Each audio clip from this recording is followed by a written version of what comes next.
ठाकरेंची शिवसेना दिशाहीन आणि तत्वहीन झाली अशी टीका शहाजी बापू पाटील यांनी केली आहे।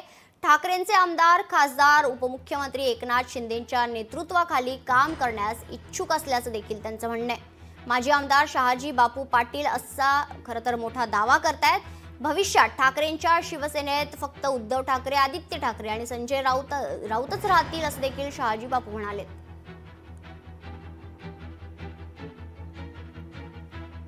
सध्याच्या महाराष्ट्राच्या राजकारणात उद्धव ठाकरे यांच्या शिवसेना पक्ष दिशाहीन झालेला आणि तत्व नसलेला पक्ष अशा अवस्था त्या पक्षाची झालेली आहे।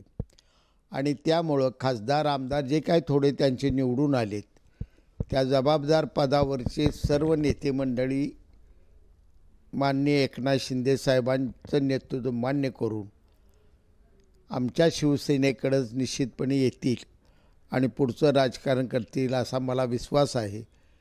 उद्धव साहेबांची शिवसेना ही फक्त उद्धव ठाकरे, आदित्य ठाकरे आणि संजय राऊत या तीनच माणसाची शिवसेना राहील असं मला आता सध्या दिसून येतंय आणि माझं भाकीत निश्चितपणानं सत्य ठरणार आहे। लोकशाही मराठी ऐका, पहा, जागरूक रहा।